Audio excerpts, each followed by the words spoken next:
You think you can tell when someone is hiding something? You're probably wrong. Most of us trust our gut, looking for the shifty eyes, the nervous hands, the story that doesn't quite add up. But a skilled operator, the person who is strategically withholding information, uses your assumptions against you. They know what you're looking for. The debate over how to spot deception is a minefield where even seasoned experts disagree violently, because the stakes are everything. Where do you stand? By the end of this, you might change your mind. Let's start with the classic signals, the ones we're all trained to see. The theory is simple. Lying is cognitively expensive. It creates stress. That stress leaks out in physical tells. You ask a direct question, and the person's blink rate suddenly changes. They touch their face, their neck, their mouth. It's a subconscious effort to self-soothe or physically block the words.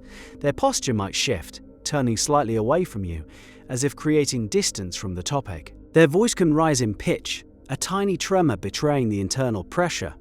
They might use an excessive number of qualifiers like basically, to be honest, or I guess, creating a buffer between themselves and a direct statement. These signs are rooted in real physiology. When you ask a question that puts someone on the spot, their brain can trigger a micro-fight-or-flight response. Adrenaline and cortisol make the heart race. It makes the palms sweat. It makes staying still feel impossible. So you see fidgeting, you see a flushed face, and you think, aha, got them. You've seen it in movies. You felt it yourself when telling a small white lie. It feels intuitively correct. This is the body betraying the mind. That sounds convincing. But there's a massive problem. Focusing on these signs is the number one way to misread the situation entirely. The reason is simple. Every single one of those stress signals is also a sign of anxiety. An innocent person put under a spotlight will exhibit the exact same tells. Imagine being wrongly accused of something serious at work.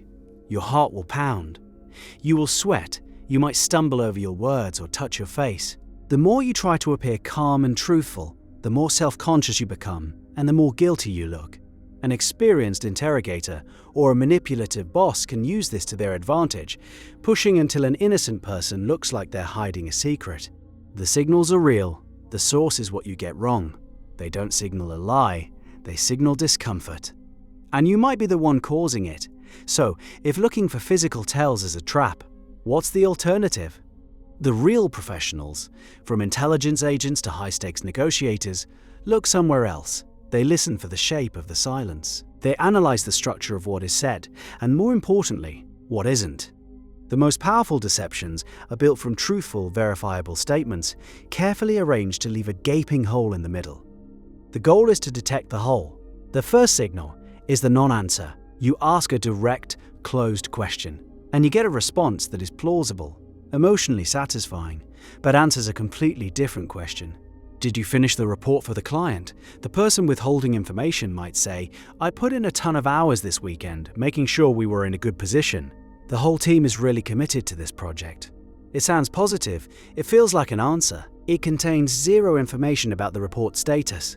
They are banking on you being too polite or too distracted to notice you never got a simple yes or no.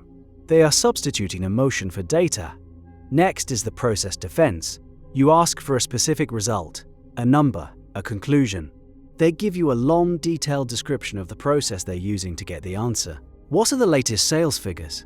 You get a 10-minute monologue about how the data is being collected through various departments, the new software they're using to analyze it, the meetings they've scheduled to review it, and the complexities of international currency conversion.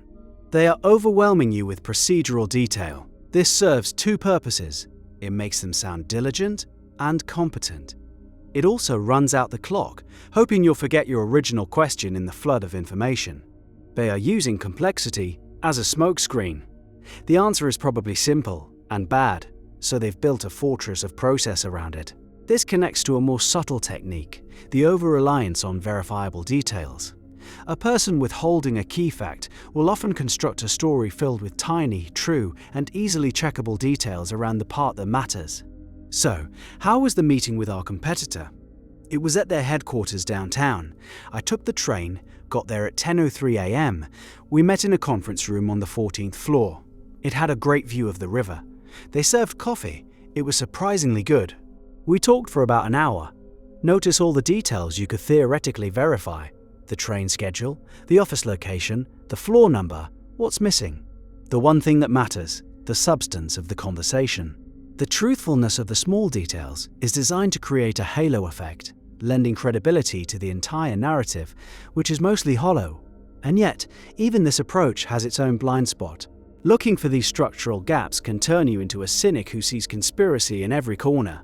The truth, as usual, is more complicated. A person might give a non-answer because they're a poor communicator or because they feel the need to give context before a conclusion. They might default to process because that's how their brain works, or because they are genuinely excited about the methodology. They might simply be forgetful or disorganized, leaving gaps in their story out of carelessness, with no intent to deceive. If you treat every conversational pothole as a carefully concealed mine, you will destroy trust and alienate allies. You will burn relationships by treating innocent mistakes as malicious intent. The person who sees deception everywhere is just as blind as the person who sees it nowhere. They've just chosen a different kind of darkness. This brings us to the core tension. It's the conflict between the need for trust and the reality of risk. The empirical data is humbling. Study after study confirms that most people, including police officers, judges, and federal agents, detect lies at a rate barely better than chance. About 54%, you could get nearly the same result by flipping a coin. The idea that you can become a human lie detector is a fantasy. The more useful skill is becoming a gap detector. The goal shifts. It moves from, is this person lying, to, do I have enough information to make a decision? This reframe is everything. It removes ego and moral judgment. You are an information architect assessing the structural integrity of the story you're being told. When you find a gap, you probe it. You ask clarifying questions. You ask for the specific data you were denied. Thanks for that context. Just to be clear, was the report submitted to the client, yes or no? You circle back. You mentioned the great view from the conference room. What was the single biggest objection they raised during the actual discussion? Your follow-up questions do one of two things. If the person is being honest but is just a bad communicator, they will welcome the chance to clarify and will provide the missing information. They'll say, oh sorry, yes, the report went out this morning. Their story becomes stronger and more complete. If they are strategically withholding information, your direct questions will force them to either lie directly, which is riskier and more cognitively demanding, or double down on evasion. They will deploy another non-answer or another process defense. Now you have a new signal. You have a pattern of avoidance. Consider the famous Sherlock Holmes clue of the dog that didn't bark in the night. The important event was what failed to happen. When you present someone with information, you should have an expectation of a normal emotional response. If you accuse someone of a mistake and they show no surprise, no defensiveness, no curiosity, just a flat, controlled calm, that is a dog that didn't bark. It might mean they already knew about the mistake because they made it, or it might mean they are an exceptionally calm person. It is not proof. It is an anomaly. And your job is to notice anomalies. Ultimately, this is a game of probabilities. You are never dealing with certainty. You're looking for clusters of signals. A single tell means nothing. A non-answer might be a mistake. But when you see a vague answer, combined with a pivot away from the topic, followed by defensiveness, when you circle back, the probability of strategic withholding goes way up. You are looking for the weight of the evidence. You are building a case in your own mind, constantly updating your confidence level based on new data.